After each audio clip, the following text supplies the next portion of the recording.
My name's David, and never in my life did I expect to barricade someone inside my own garage. But when your HOA president mistakes herself for a dictator, sometimes you get creative. It started at exactly 6:12 a.m. The rumble of engines shook me awake. Peering through the blinds, I saw two beige Ford F-150s parked directly inside my garage, like they owned the place. Each truck had magnetic decals slapped on the doors. HOA Enforcement Unit, about as official as a lemonade stand license. From a first truck, a chihuahua in a neon vest yapped furiously, as if it were leading some kind of canine revolution. In the second truck sat Patricia Holbrook, our illustrious HOA president, fixing her lipstick in the rearview mirror while mouthing along to what sounded like a self-help audiobook. That's when my grandfather, Earl, shuffled outside. He was visiting for the month, wearing his World War II veteran cap and fuzzy slippers, mug of chamomile tea in hand. Earl took one look at the scene, pressed my garage remote, and watched with satisfaction as the door slammed shut, Patricia still inside. He calmly locked it from the outside, pulled out his phone, and said in a voice smooth as aged whiskey, "Hello, officers? Yes, this is Earl at 4729 Maple Ridge. We got ourselves a voluntary hostage situation. Nothing to worry about. Let me back up. 6 months earlier, I'd moved to Pine Valley Estates, lured by promises of peace and what the realtor swore was an optional HOA. Perfect for me, a software developer who worked from home and tinkered with custom mechanical keyboards on the side. My big dream? Building a small greenhouse out back for heirloom tomatoes. Optional HOA or not, Patricia treated it like federal law. She carried herself with the energy of someone who binged true crime podcasts and decided she was born to solve cases that didn't exist. With her Bluetooth headset, glitter-covered clipboard labeled Compliance Crusader, and endless supply of newsletters, she quickly crowned herself queen of Pine Valley. I declined her invitation to join, politely, which in Patricia's mind branded me a rogue element undermining community standards. Never mind that my lawn was tidy, my house freshly painted, and I'd even planted native flowers for pollinators. My only offense was refusing to hand her $200 a month so she could measure my grass with a ruler. The harassment began small, anonymous notices taped to my door, citing my non-compliant mailbox, which looked exactly like everyone else's. Then came drone surveillance. I eventually discovered her teenage son was piloting the thing in exchange for gaming gift cards. It hovered outside my office window during Zoom meetings, making my co-workers think I lived next to an airport. Soon I was added, without consent, to the HOA group text chain, where Patricia posted zoomed-in photos of my property, complete with red circles and captions like, "Some neighbors respect our appearance standards." One message featured my garden hose coiled counterclockwise. Another, a single leaf on my driveway at 7:03 a.m. It only got weirder. Patricia stood in my driveway one afternoon with a color wheel, scolded my friends for excessive vehicle diversity because their cars weren't painted in earth tones. I tried to be civil. When she cited a made-up shadow ordinance to block my greenhouse plans, I showed her my city permit. When she measured the distance between my trash cans and the curb, I smiled and waved from the window. But then my garage door mysteriously stopped locking. I hadn't fixed it yet. That mistake set the stage for her latest stunt. And so there she was, squatting in my garage like she'd annexed it. Patricia had set up a folding table with laminated bylaws, a portable printer, and even a mason jar labeled HOA President in rhinestones. I marched out of my robe, rattled the side door, and called through the window, "Patricia, you need to leave my property immediately." She looked up, smiling like a shark in pearls. "Oh, David," perfect timing. "This garage is now under provisional HOA jurisdiction pending compliance review. Section 14C of the Emergency Annex covers it. I can print you a copy once my office is set up." "There is no emergency annex." I snapped. "You're trespassing. Leave, or I'm calling the police." She chuckled. "The police? Please. Officer Jenkins bought Girl Scout cookies from my daughter. This is official HOA business. You can't call the cops on community improvement initiatives." That's when Earl stepped forward, eyes sparkling. He'd survived Korea, and as he liked to brag, 2 HOA wars in Florida. He knew exactly how to handle bullies like Patricia. "David," he murmured, "go get yourself some breakfast. I've got this." Before I could argue, he pressed the garage button on his key fob. The door rumbled down, trapping Patricia, her half-asleep assistant Keith, and Lieutenant Snuffles the Chihuahua. "Grandpa," I hissed, "we can't just lock her in the garage." Earl sipped his tea. "We're not locking her in. We're securing our property from trespassers who refuse to leave. She came in through that door. She's free to walk right back out. We're just making sure she doesn't take the garage with her." With the casual air of a man ordering pizza, Earl dialed 911. "Yes, officers? This is Earl Morrison, 4729 Maple Ridge Drive. You want to send a car. We have a situation that needs your immediate attention," Earl told the 911 dispatcher in his calm, measured voice. "Two individuals forced their way into my grandson's garage with trucks. They're refusing to leave, claiming authority they don't actually have, and they appear to be setting up some kind of headquarters on private property."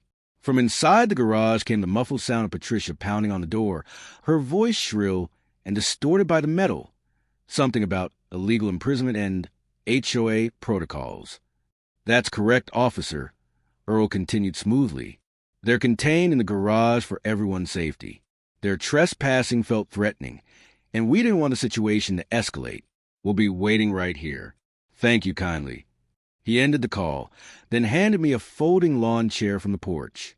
"Might as well get comfortable," he said, settling down and pulling a bag of honey-roasted peanuts from his pocket. "In my experience, it takes about 15 minutes for reality to hit folks like this." Sure enough, Patricia's pounding soon gave way to frantic bargaining. Her voice wavered, and through the small garage window, we could see her scrolling frantically on her phone, probably searching for some obscure bylaw that would justify breaking and entering. The police arrived in 12 minutes. 2 cruisers, lights flashing but sirens off. That was enough to bring the neighbors outside, coffee mugs in hand, eyes bright with curiosity. Pine Valley hadn't seen this much excitement since the Hendersons' inflatable Santa went up in flames last Christmas. Officers Chun and Ramirez stepped out, both wearing the expression of men who had walked into something they weren't quite prepared to process. Earl and I calmly explained, showing them Patricia's endless texts, her photo harassment campaign, and the doorbell footage of her trucks brazenly pulling into my garage at dawn. Officer Chin scratched his head. "So let me get this straight. This woman broke into your garage with 2 trucks to set up an HOA enforcement command center because you wouldn't join her optional club?" "That's exactly right. I confirmed. And now she's claiming jurisdiction over my property despite having no legal authority." Officer Ramirez exhaled sharply through his nose. Then he walked up to the garage door and called out, voice firm and official, "Ma'am, this is the Pine Valley Police Department. Please exit the garage immediately." There was silence. Then Patricia's voice rang out, strained but still trying for authority. "Officers, thank goodness you're here. I've been illegally detained during an official HOA inspection. Arrest these men at once for interfering with community governance." I watched Officer Chen's eyebrows climb steadily toward his hairline. "Ma'am, step outside so we can discuss this properly." After some fumbling and the sound of Keith waking up groggily from what must have been a long nap, the side door creaked open. Patricia emerged like a general who'd lost a war but refused to surrender. Her perfect hair had frizzed in the humid garage. Streaks of mascara stained her cheeks, and a spill bag of garden lime had dusted her navy blazer, giving her the appearance of a weathered statue. "Officers," she began, brushing at the white powder with frantic dignity, "I can explain everything. I have documentation proving this property falls under HOA emergency provisions during times of community aesthetic crisis." Officer Ramirez raised an eyebrow. "And what exactly is a crisis?" Patricia gestured wildly toward my house. "He's building an unauthorized greenhouse. His mail carrier uses the wrong approach angle. And his Wednesday trash cans are placed 7 inches off regulation." "Ma'am," Officer Chin interrupted gently, "does Mr. David pay HOA dues?" "Well, no," Patricia admitted. "Is membership mandatory?" "Not technically, but community standards." "Did you have permission to enter his garage?" Patricia's face cycled through disbelief, outrage, and panic before she snapped, "Permission? I'm the HOA president. That gives me implied consent to inspect any property in Pine Valley." Officer Ramirez flipped open his notepad.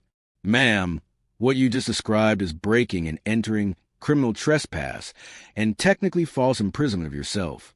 You've admitted on record to illegally entering private property and attempting to establish what you called a command center. By now, the crowd of neighbors had swelled, and I noticed a few HOA board members among them, typing furiously on their phones. Patricia's grip on power was beginning to crack. "This is ridiculous," she shrieked, her composure finally unraveling. "I've dedicated 3 years to preserving property values. I've measured grass height in the rain. I've color-coded violation notices. I even wrote a 37-page manual on appropriate seasonal wreaths." Keith stumbled out behind her, still rubbing sleep from his eyes. "Patricia only wants what's best for the community," he mumbled weakly. Then, realizing he might be confessing to a crime, he quickly added, "But I was just asleep. I had no idea where we were." Lieutenant Snuffles, the Chihuahua, patted out last. After one suspicious sniff at Patricia's heels, he trotted straight to Earl, who scooped him up and scratched behind his ears.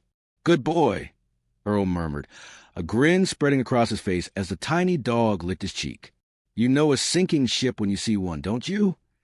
Officer Chin said as he finished taking statements, while Officer Ramirez snapped photos of the scene. "The 2 HOA trucks sat stranded in my garage like beach whales, their enforcement unit decals looking especially ridiculous in the clear morning light. Mr. David," Chin asked, "would you like to press charges for criminal trespass?" I glanced at Patricia. Her makeup was smeared, her shoulders slumped, and for a split second I almost felt sorry for her.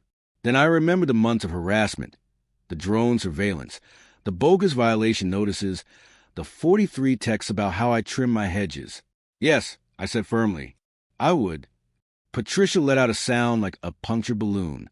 "You can't be serious. This is a neighborhood matter. We'll handle this internally through the HOA Grievance Committee." Through the HOA, Ramirez reminded her that Mr. David isn't even a member of. As the officers led Patricia toward their cruiser, she grew more frantic. "This is a conspiracy. David wants to destroy our community values. Who's going to measure fence spacing? Who's going to enforce mailbox uniformity? Without me, this neighborhood will descend into chaos." The neighbors didn't look convinced. In fact, Sander from across the street muttered, "Finally, maybe now I can paint my door whatever color I want." Keith, Patricia's groggy sidekick, quickly realized which way the wind was blowing. He confessed that he was her nephew, promised he thought it was just an internship, and swore he had no idea breaking into garages was part of the job description. The officers let him off a warning, on the condition he find a new internship somewhere that didn't involve criminal trespass. Tow trucks arrived to haul away the HOA vehicles. Patricia watched them with the expression of someone watching her empire crumble brick by brick. Even as Officer Chin read her rights, she kept shouting about emergency protocols and subsection violations. "You have the right to remain silent," Chin began. "I waive that right." Patricia interrupted. "I want everyone to hear this. This is what happens when you care too much about your community. When you sacrifice weekends to make color palettes for outdoor furniture." As the police car pulled away with Patricia still ranting about the proper width of driveway cracks, the neighbors slowly dispersed. A few HOA board members lingered. "David," said Margaret Wu, the treasurer, "on behalf of the board, we're deeply sorry. We had no idea Patricia had gone this far." Tom Bradley, the secretary, added, "We're calling an emergency meeting tonight. I think it's safe to say there will be significant leadership changes." That evening, the Pine Valley HOA WhatsApp group, where I remained a captive audience, lit up with activity. I tuned into the emergency board meeting, while Earl made celebratory grilled cheese sandwiches. The vote to remove Patricia as president was unanimous, even from her own vice president. It turned out Patricia had been using HOA funds to buy the trucks, the drone, and even Lieutenant Snuffles, whom she'd registered as an emotional support enforcement animal. A financial audit later uncovered other questionable purchases: a $3,000 laminating machine for violation notices, and a subscription to a military strategy course. The legal fallout came fast. Patricia was charged with criminal trespass, breaking and entering and misusing HOA funds. At the preliminary hearing, her exhausted lawyer attempted a novel defense. Patricia suffered from excessive community enhancement disorder. The judge wasn't impressed. Suppressing a smirk, he sentenced her to 100 hours of community service, specifically maintaining the city's public gardens, supervised by a professional landscaper who was instructed to measure her work with the same obsessive standards she'd once inflicted on others. She was also fined $3,000 and ordered to repay the HOA in full. The final blow came from her employer. Patricia had been a middle manager at a regional insurance company, and once the arrest footage circulated, complete with timestamps showing she'd staged a garage takeover during work hours, she was promptly fired. Her boss later told me they'd been looking for a reason ever since she tried to introduce a 30-page dress code for casual Fridays. In court, as the judge delivered her sentence, Patricia's face cycled from shock to disbelief, then to anger, and finally to something almost like recognition. For once, she was on the receiving end of rigid rules and harsh consequences. "Your Honor," she said softly, her voice a faint echo of her usual command. "I was only trying to maintain standards." The judge didn't hesitate. "Ms. Holbrook, there's a difference between maintaining standards and breaking the law. $3,000 fine. 100 hours of community service. Case dismissed." Patricia's mouth opened and closed like a fish out of water. For the first time since I'd moved into Pine Valley, the neighborhood was finally quiet.